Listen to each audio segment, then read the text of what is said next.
하나님의 말씀 봅니다. 하나님의 말씀은 오늘은 시편 126편에 있는 말씀을 봅니다. 시편 126편 우리 1절에서 6절까지 있는 말씀을 교독하겠습니다. 여호와께서 시온의 포로를 돌려보내실 때에 우리는 꿈꾸는 것 같았도다.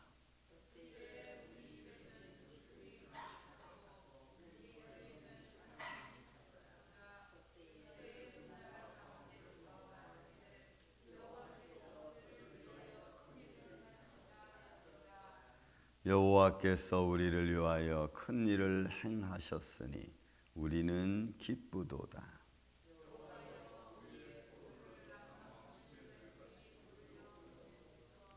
눈물을 흘리며 씨를 뿌리는 자는 기쁨으로 거두리로다.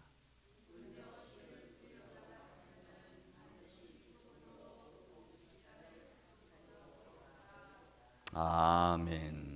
자, 시편 126편은 또 성전에 올라가는 노래라는 조그만 소제목이 달려 있고 내용의 전반적인 모습은 바벨론 포로에서 귀행하여 돌아오는 모습의 배경을 담고 있습니다. 말씀을 보면은 이렇죠. 여호와께서 시온의 포로를 돌려보내실 때, 여러분, 시온의 포로라고 하는 단어가 가지고 있는 의미는, 시온의 의미는 굉장히 상징적인 의미를 가지고 있죠. 하나님의 임재, 하나님의 거룩함, 하나님이 거처, 하나님이 함께 하심 등등등. 이 시온이라고 가지고 있는 단어 자체가 그렇습니다.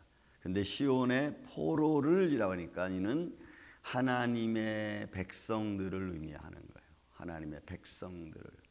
그러니까 자기네 유대인들의 아픔, 하나님을 믿는 백성들의 어떤 아픔, 뭐 이런 등등의 내용을 가지고 있는 겁니다. 그래서 하나님께서는 그의 포로들, 그의 백성들을 어떻게 해요? 돌려보내시는, 다시 돌아오게 하는.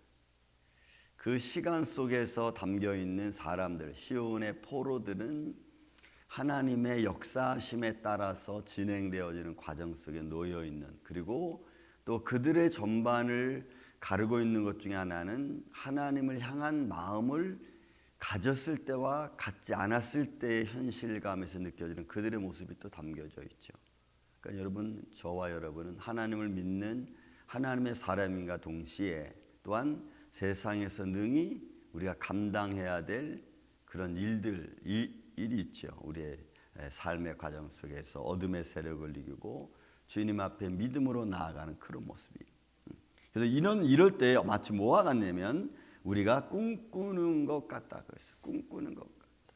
그러니까 그의 마음의 기쁨과 즐거움과 그의 환호는 이런 말할 수가 없는 거예요.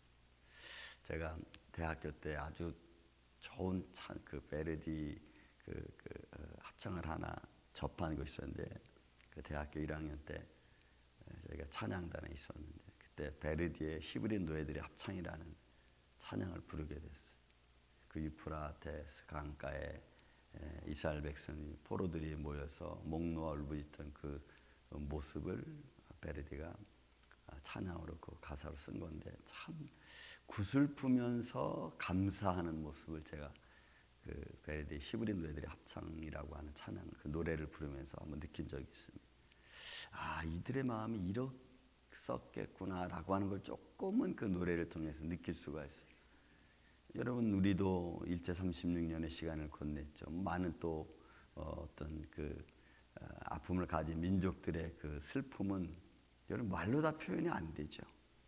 말로 다 표현이 안 돼.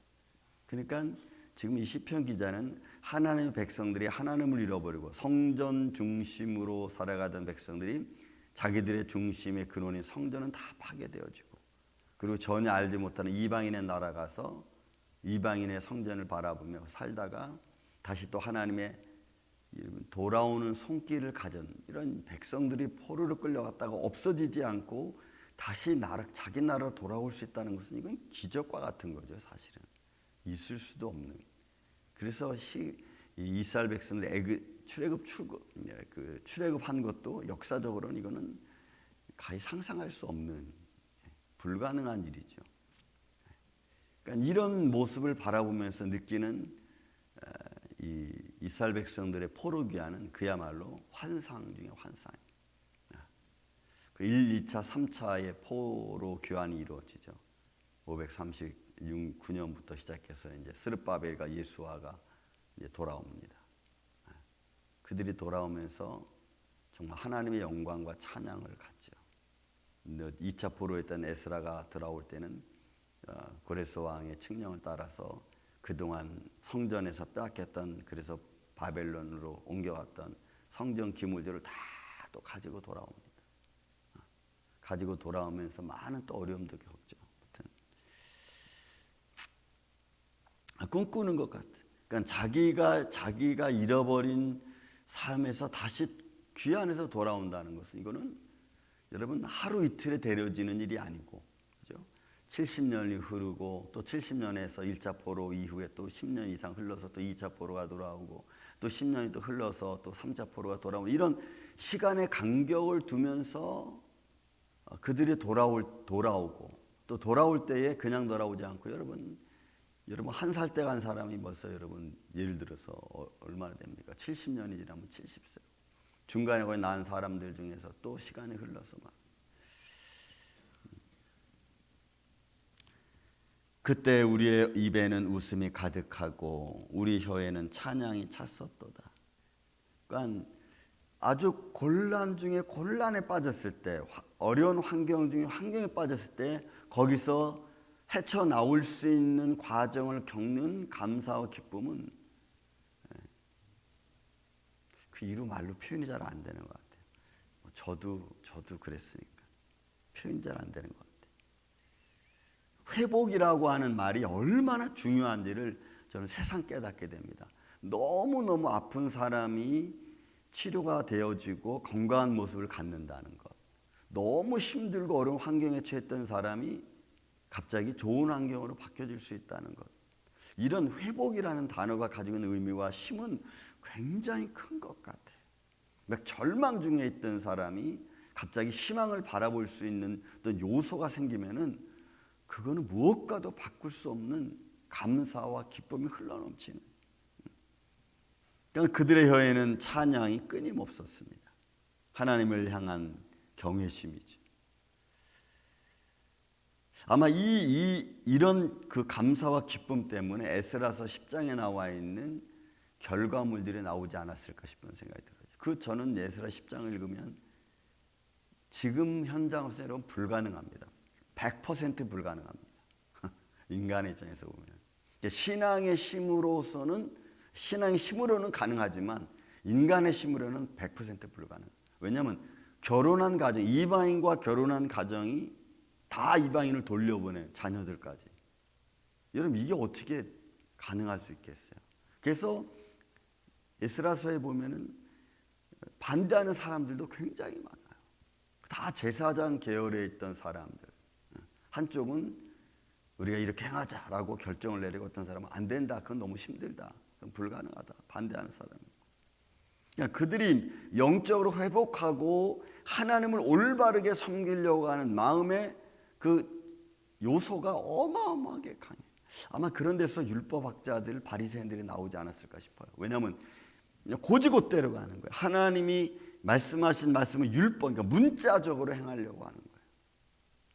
그러니까 거기서 오는 삶이 행할 수 없는, 육신의 몸으로는 감당할 수 없는 일도 마치 감당해내려니까 이건 어마어마한 아픔.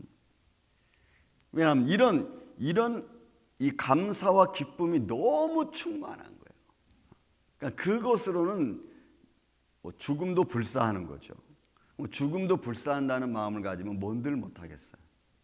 그러니까 이방인과 결혼한 가족 다 여러분 절교를 하는 그런 모습도 에스라 10장 이후에 나오는 모습을 볼 수가 있습니다. 그러니까 그들의 입에는 웃음이 가득하고 우리 혀에는 찬양이 찼었도다. 그때 문나라 가운데서 말하기를 여호와께서 우리를 위하여 큰 일을 행하셨다. 이러면 이 행하다는 말이 아사야, 또 이것도 하나님께서 하나님 뜻을 위하여 만들어가는 것이기 때문에 귀중한. 그러니까 이스라엘 백성들은 바벨론 포로 70년을 살면서 얼마나 많은 사람들이 죽고, 그죠? 자기 땅에서 쫓겨나고 또 노예로 살아가고 멸시 천대를 진짜 받고, 근데 그 모든 것들을 회복하는 것이 하나님의 일, 하나님의 뜻이라는 거죠. 하나님의 뜻을 이루어가는 거라는. 그래서 여러분 이 일을, 큰 일을 아사 하나님이 하는 거예요. 하나님이 하셨도다 하는 그 말이에요. 여호와께서 우리를 위하여 큰 일을 행하셨어요. 이것도 아사입니다. 우리는 그냥 기쁜 거예요. 그러니까 하나님이 하신 일을 바라볼 수 있고 하나님이 하신 일을 느낄 수 있는 믿음의 마음을 갖는 게 기쁨의 기본입니다. 이 기쁨은 그냥 내가 즐겁고 기쁜 게 아니고 하나님이 하신 일을 보고 느낄 때 느껴지는 감사와 기쁨. 그냥 좀 쉽게 제가 말씀을 드리면 제가 겪은 일, 2023년 7월 14일 날 교회에 대한 문제가 딱 터졌을 때 여러분 저는 절망 중에 절망이었어요. 근데 여러분 너무 큰 일을 당하면요 절망이 절망이라는 게 몰라요. 절망이 절망인지 몰라. 너무 큰 일을 겪고 들으면은. 그리고 그냥 아무것도 할 수가 없어. 근데 하나님은 그런 절망에 있는, 절망이 절망인지도 모르는 상황에 있는 나에게 하나님 주신 첫 번째 위로가 뭔지 아세요? 그게 시편 118편이야.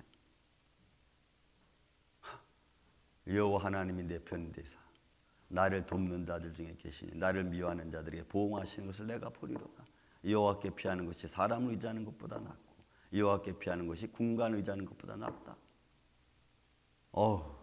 너무 절망 중에서 이 말씀을 들었는데 마음이 너무너무 기쁜 거예요. 그런데 이거 어떻게 된다는 거지? 그러니까 하나님만 의지하면 된다는 거지. 그거밖에 생각이 안 나. 하나님을 의지하면 된다는 거지. 그러니까 우리의 삶 속에 하나님의 큰 일을 하나님의 사랑하는 하나님 백성 시온의 포로들에게 행하시는 하나님의 손길. 이렇게 표현합니다. 여호와여 우리의 포로를 남방 시내들 같이. 이 남방 시내들은 축복을 말합니다. 회복을 말해요. 시내들 같이 우리를 아주 편안하게 돌아오게 하는. 그러니까 그들은 돌아온다는 것 자체가 축복이고 영광이고 감사하고 기쁨인 거예요. 여러분 그 돌아오는 길도 여러분 바벨론에서 그 유다까지 돌아오는 데는 엄청난 거리입니다. 800km가 넘는. 그것도 수많은 사람들이 첫 번째 1차 포로 들어올 때가 49,000명 정도. 그 많은 사람들이 여러분 800km가 넘는 어마어마한 거리를 온다고 생각해요. 그게 쉬운 일이겠어요? 그래도 슬퍼도 너무나 힘들어도 감사한 거예요. 감사하는 거예요. 걷다가 발이 부러터도 감사한 거예요. 근데 표현은 포로를 남방 시내들 같이 돌려보냈습니다. 편안하게 하나님 돌려보내셨다는. 그래서 5절 6절이 여러분 이제 표현의 결정적인 말씀입니다. 눈물을 흘리며 씨를 뿌리는 자라고 표현합니다.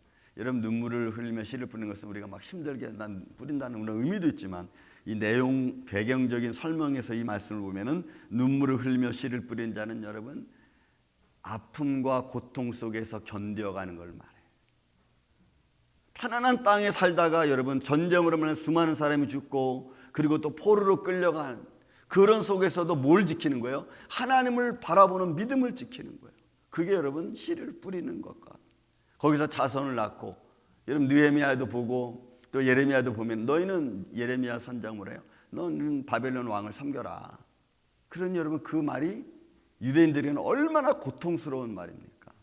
그래서 너희는 땅을 갈고 집을 짓고 편안히 살아라. 70년이라는 것이 작은 시간이 아니까 그 아이를 낳고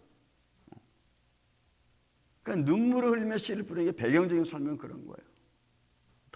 너무너무 아픈 시간들을 보내는 가운데서 가지고 있어야 될 신앙의 마음을 갖고 있는 하나님의 향한 율법을 잃어버리지 않는 거예요.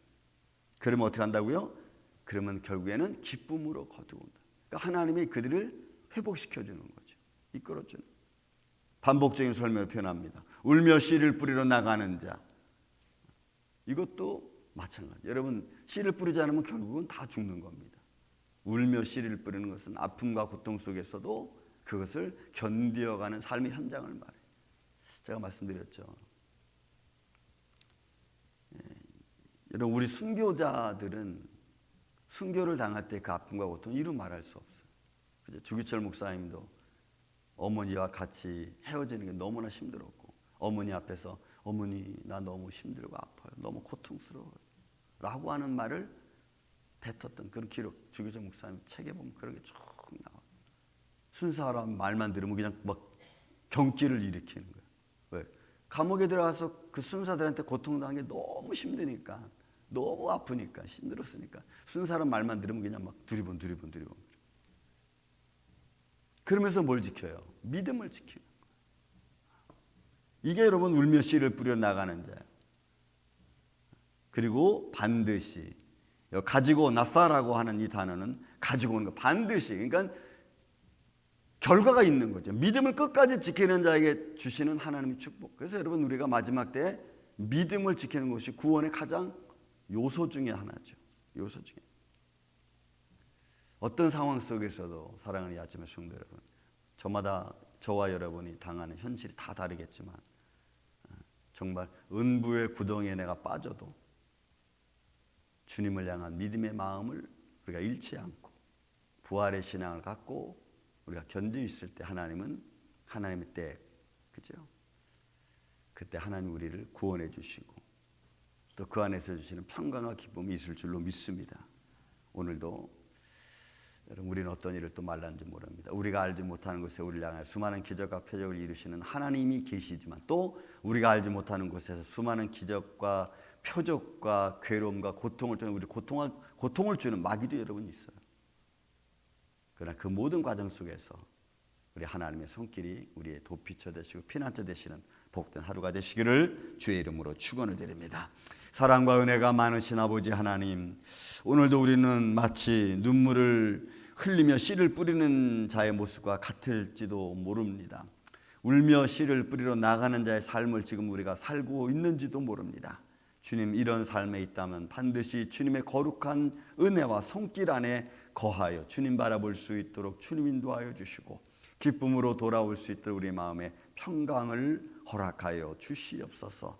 주님, 주님의 몸된 교회 예배자들을 주님이 주의 장중 안에 붙들어 주셔서 좌로나 우로나 지치지 아니하고 주님만 바라볼 수 있는 이 믿음의 영적인 눈을 갖고 오늘도 살아가는 복된 우리의 인생 되게 하여 주옵소서. 주님, 감사합니다. 오늘도 이 아침부터 잠때 드는 순간까지 우리의 도피처 되어 주시고 우리의 피난처 되어 주셔서 오늘도 우리 마음속에 평강을 잃지 않도록 주님 역사하여 주옵소서. 예수님의 이름으로 기도하옵나이다. 아멘.